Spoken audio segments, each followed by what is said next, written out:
I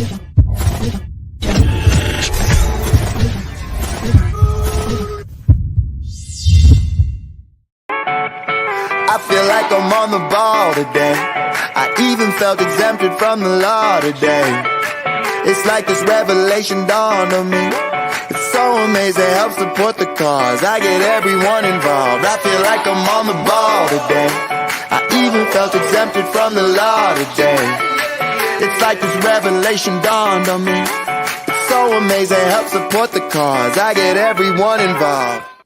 Good morning. Great morning. Welcome back to another Nudelberg Daily Huddle for 1002 is the episode number. And today is a football day in South Florida because we've got the Miami Dolphins and Buffalo Bills here tonight. Exciting stuff. I'm Mark Nudelberg. Good to be with you guys. What's up? What's up? What's up? Jake Nudelberg, Director of Success on the Ball, obviously back for my third straight day. Listen, you're hustling. Last week I was on the show every day last week. So for you, 3 days in a row is heavy. Good to be back. Good to be back. Dad will be back with the Amarant crew. I know we're going to talk a little bit about the Panthers today. Obviously, the Amarant Bank have their name on the building. Yeah. But yeah, so we're filling in and excited about tonight. I don't know. It's always fun when you get a night game in South Florida.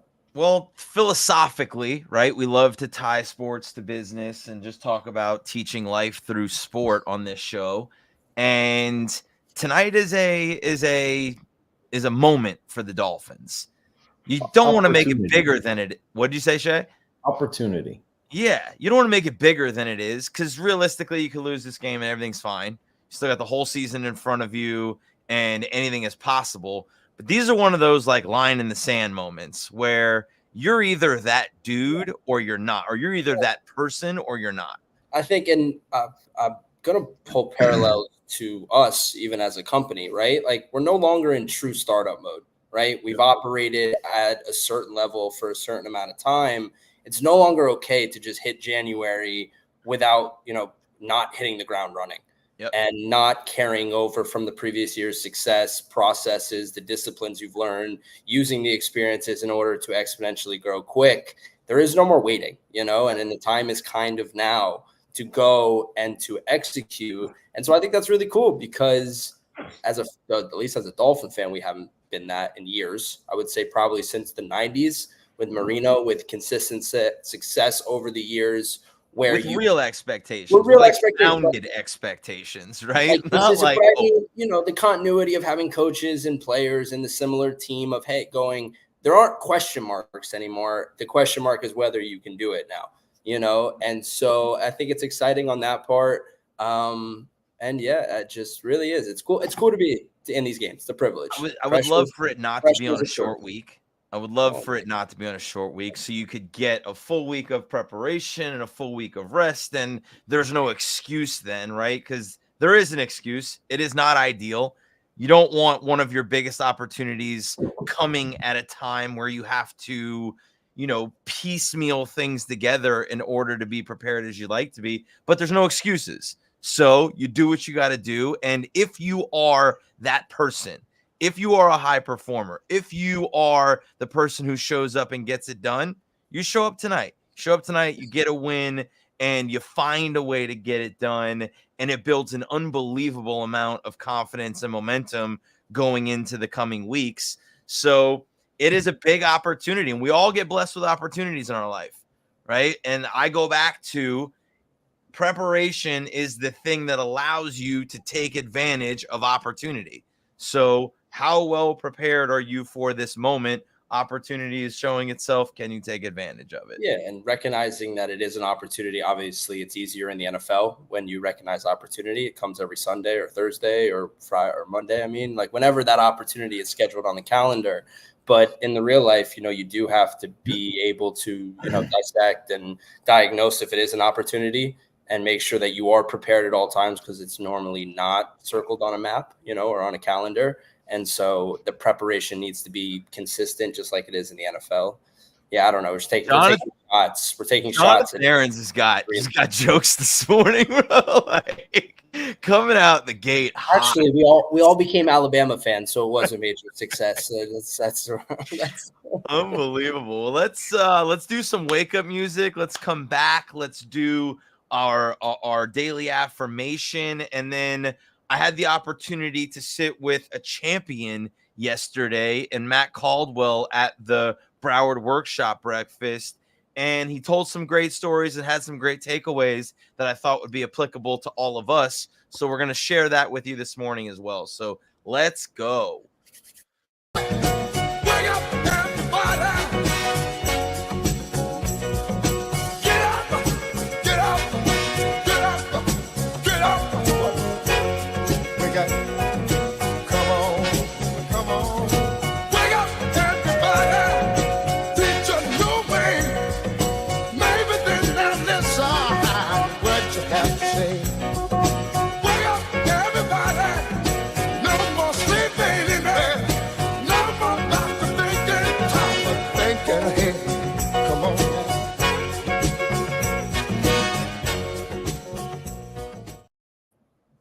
All right, let's go with mental conditioning, the most important part of every single day, because if you don't set your mind up to be successful, you are actually doing everything you can to get in your own way. So let's go with our daily affirmation. We have a video today.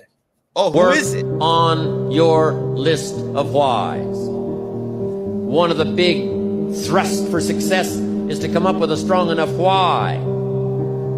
In leadership training, here's what we learned. If the why is powerful, the how is easy. But if the why isn't strong, if your goals aren't powerful, if the vision isn't clear, the old prophet said, without a vision we die, without a vision we perish, without a dream we're nothing. I'm asking you to make a list of what you want. What kind of health do you want? What kind of skills do you want? What kind of power would you like to have? What kind of influence would you like to have? I'm asking you to go home and work on the why. I love that. Remind yourself of the why. The why and the vision. What's your why? Personal achievement, I would say right now. Like, I don't serve many other constituents in my life, you know.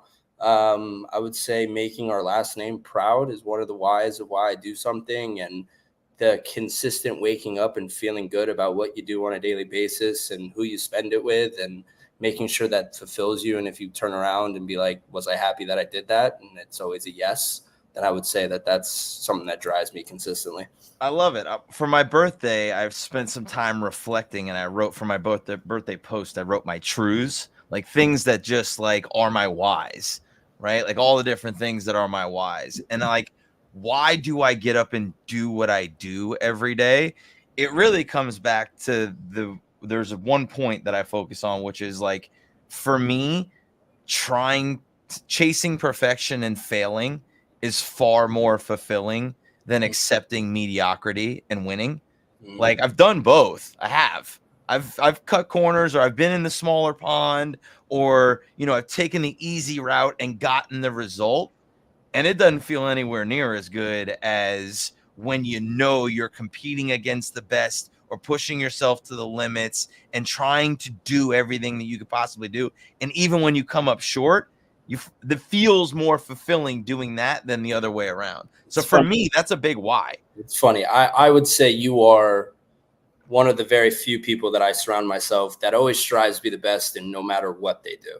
It's to a nauseating degree. I mean that, whether it be fantasy football, whether it be being a father, a brother, a friend, a business coach, a leader of a business, you do not go to sleep at night not wanting to be the best, right? And I was telling this story to actually Ed Dykes about, we were talking about 9/11 and the way the world has changed. And I said, you know, and security obviously at the airport is way stricter now, you know. And I told the story about your straight razor, right? And the straight razor. And he goes, he uses it like a real straight razor. And I was like, yeah, like he wants to be the best at everything. So if he's going to shave, he's going to use the real thing, you know? And I was like, there are all these examples where you're like, if it's not the best, I really just don't want to do it. Right. It doesn't matter what it is. Like, right. I've told the story of us playing video games and you following a process there. And so I think it's interesting because you were very process driven, right? And I was having this conversation with Lori yesterday. She's like, well, I'm process driven, or she's like, some of the processes I don't like. I was like, no, you don't like the structure of some things or the actual activity, but I go, you are process driven or you're not, right? I don't think that you can live one way or the other. You are always, right. Like I don't think that you can look at some things and be process driven and then look at another and be like, I'm just gonna live in chaos. I agree that works. I don't think your brain operates that way. You might not like certain activities that go within the process, but you damn sure better have a process for everything in your life. I think that transcends. I think that you're either one way or the other, right? And I don't know, people like equate it to different sides of the brain, and people talk about being creative or non-creative. I don't really think that's the way it is.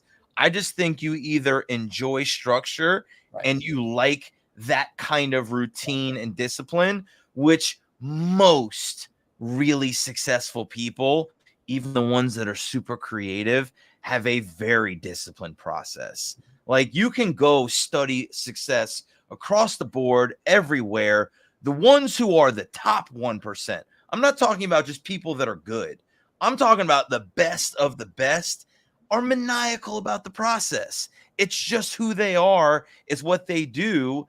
And yeah, so for me, I just like the structure. I like the discipline. I like the routine. I like the rhythm of all of that, which is why football and the lifestyle that came along with it being a football coach fed so well for me, because that's all it was. It was the routine and the discipline, basically 365 days a year. Well, I think it's also interesting that you don't get the enjoyment from the results either. You know, no, none. Right? That's like, we don't like, and it's so funny is it doesn't matter what it is. And even if it's the outcome you don't want, you don't really get discouraged because you know you tried to be the best consistently and you did the things that it took to be the best. And sometimes it just doesn't work out that way, which is a reality. You could do everything perfectly and still lose the football game. Right. And it's interesting. I think that's probably what I've never really thought about that before, but I think that's probably has a lot to do with what allows people to deal with failure better than everybody else. You know, I've said it before, like I said it in the TED Talk. It was the process of dealing with failure, but it's not even really just the process of dealing with failure. It's really the fact that you just know that it doesn't really matter. Right. One opportunity in a sea of opportunities that are coming. And if you're playing the odds of me finding success are going to be much higher if I continue to do the things I need to do that I know will lead to that can lead to the outcomes, right? Opposed to just randomly trying to find it. So now it does need to be a little bit of success along the way. You know, you got to taste it, at some point in order to continue to get up. I'll say this. If you have a process that is not leading to any results, you have a bad process. Bad processes will lead to bad results. Don't get it confused. You have to have a process that works. Does it work all the time? No, nothing works all the time.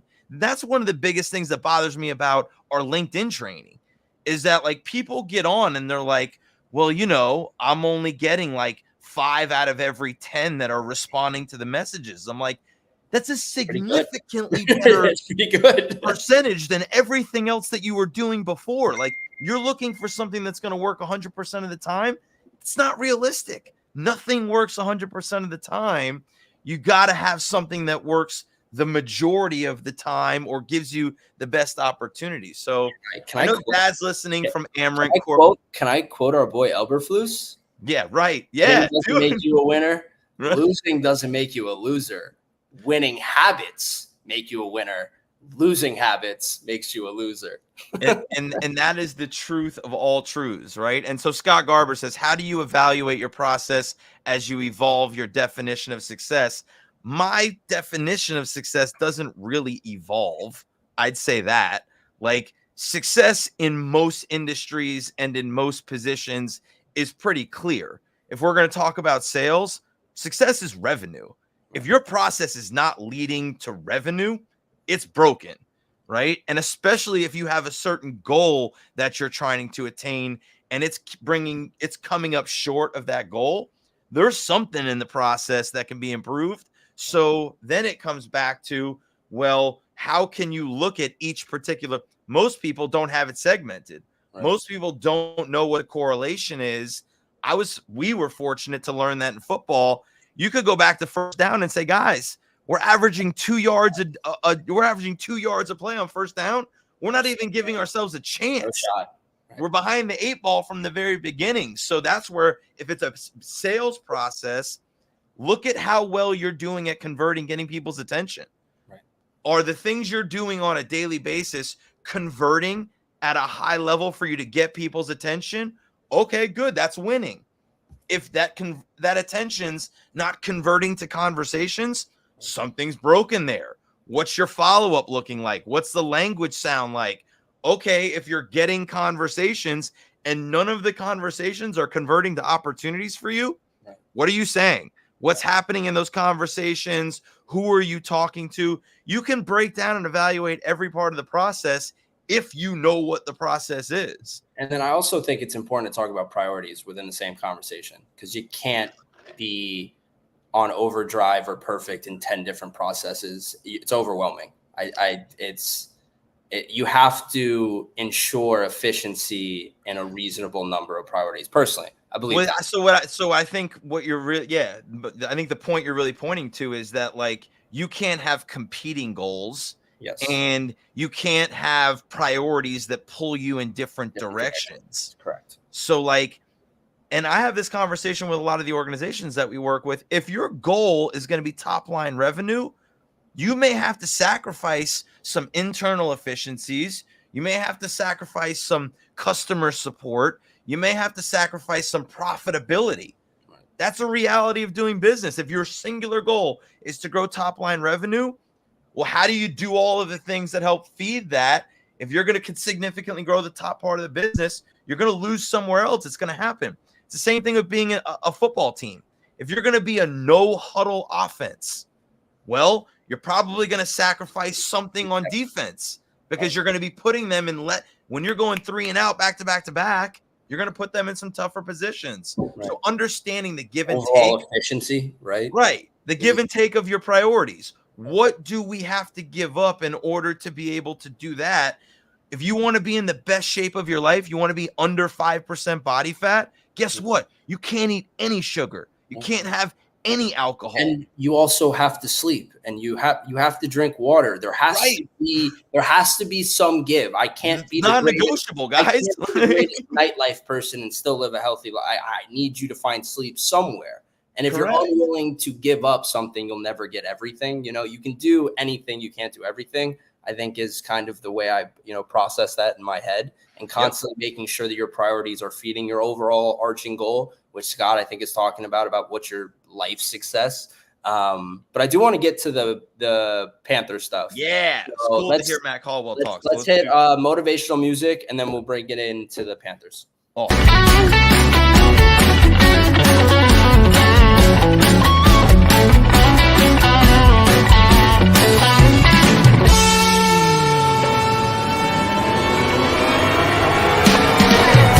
Oh, California, I miss you, baby. Yeah, I've been to Belize, I've been to Bombay. Hey! Oh, California, I miss you, baby.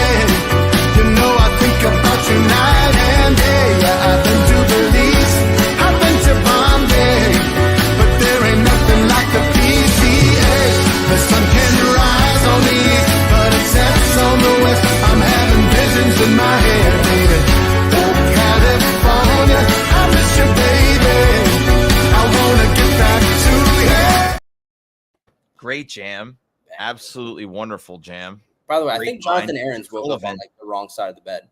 Yeah, I don't know, bro. He's negative Nancy over there. I don't know. He's just crapping on everybody. He's crapping on Chip Kelly. Only led the most prolific offense in like college football history. Yeah. He's just upset because he's gonna get whooped this week in fantasy football. Oh, there's. I see what's happening. So Maureen Reyes says excellence, right? And I just want to a quote that I took into my philosophy very early in my coaching career came from Vince Lombardi. And it was, we will chase perfection, knowing full well we can't reach it, but on our way there, we'll find excellence. So his entire, and it just resonated with me so deeply. His entire concept was knowing that they were going to fail. We're going to set our goals, knowing we're not going to reach our goals, but because we set them so high that we'll find a better outcome than everybody else because of what we're striving for every day. So that's how you find excellence, is you strive to be perfect. You strive to do everything you could possibly do so that when you fall short, you're miles ahead of everybody else, which is really what the Panthers have done. It's a great segue into listening to Matt Caldwell, and it was a great opportunity. He's the president and CEO of the Florida Panthers. An unbelievable business partner. Shay, will you throw up the pictures from yesterday? Because he threw up, he just put up this slide that talked about success off the ice, and they averaged 18,632 fans per game during the 23-24 regular season, which ranked ninth in hockey, which is interesting because they have one of the largest stadiums. So Amarant actually holds more people than most NHL arenas. And so that average would sell out most arenas across the league, which is pretty cool. 25% attendance increase from 21 to 22, 124% corporate partnership revenue increase, 30 sellouts, including regular season and playoff games, and drew a crowd of at least 200,000 people for the championship celebration. They ignited the community around them. And he told a story about when they first bought the Panthers, and the first place they went to go meet with people and learn was with Robert Kraft. Mm-hmm. And Robert Kraft said to him, it's going to take you 10 years to figure it out. And Vinny Viola was like, whoa, what? 10 years? No, I want this to be done now. And Robert told me, he was like, look, this is what it takes. You're going to have to figure it out. And I was there in 2014. It's literally 10 years to figure it out. Well, so it was actually Matt Caldwell's 10th anniversary with the organization when they win the Stanley Cup.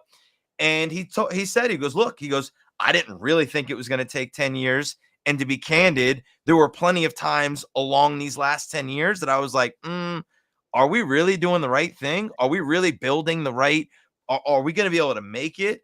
Talked about in 2013, them being worried about bankruptcy and having to compete against moving the organization and all of the outside factors.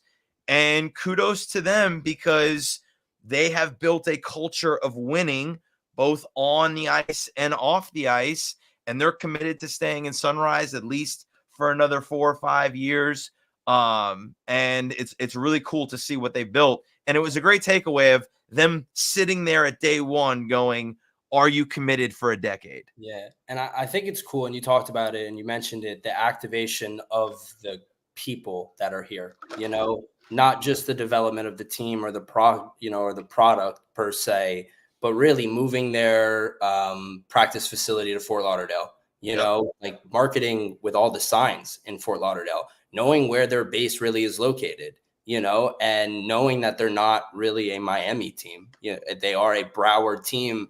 And there is something of knowing your constituents, of knowing how proud we are to have a real Broward team. Yep. To feel like this is a Fort Lauderdale team. I think you see that from the 200,000 people that came to the Fort Lauderdale parade. And if you live in Miami, I'm sorry not to alienate you, but, we share the Dolphins in the middle. I would tell you the Heat are a true Miami team. The Marlins, we probably shared at one point, but are now a true Miami team. And I think it's really cool that they've listened, they've tried to understand their people. Sure. And really feed them in a way that excites them, energizes them, and then obviously wants the product. And it's it starts at the top, right? Like Matt Caldwell is a West Point educated guy. He's a sales guy, started in the family office for for Vinny Viola before they bought the team, got put in this position, has surrounded himself with people that are quality leaders. And it was interesting. They put up the picture of when they won the cup and the whole team on the ice.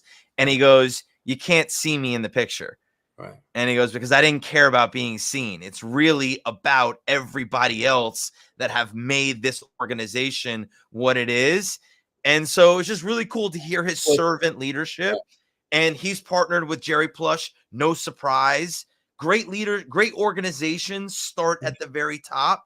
So when you're looking at your own organization, if you're the leader of it, are you leading in that way? Are you chasing perfection and finding excellence? Are you doing those things? And are you doing it as an individual in your day-to-day life? I don't know him personally, but I do know some people who know him, obviously. And the way that they talk about him is on a very personal, relationship-driven level. You know, so he won't be seen on the pictures, but in the marketplace, everybody's had a conversation with him. He has conversations with people. Like I remember when Dad needed to get to him, he got to him, you know, and was willing to take the call and understood how to really engage that community. So I'm not surprised that their corporate partnerships went up 121%. You know, that doesn't happen without developing real relationships, doing it with the boots on the ground, the way that they have done it. And so it's super cool to see and then hear him talk about it, obviously. Yeah, it was awesome. So great conversation today about talking about excellence and in sports and how that translates to life and business. Thank you guys for joining us. Tomorrow, we will have Huddler in the hot seat. Jeff Lassen will be here with us. He's the CEO for Right Way Transport Group. Talk about a high performer, talk about having the right mindset, understanding to invest in his people and his team. We've been working with them for a long time. So the most badass Huddle in the hot seat picture we've had up there. Yeah, no doubt. No doubt. So it'll be a great interview. My dad, Steve, will be running that. So do not miss tomorrow's Huddler in the hot seat. And hopefully we'll be coming in feeling great and feeling live off of a W. So go get after it today. If you want more, if you need help, you know where to find us. Go to ontheball.co, reach out to us individually. However you need to do it, just get the information you need. We'll see you guys tomorrow. Let's get down to business. Please don't worry about me. I'm about to let my heart speak. My friends keep telling me to leave this.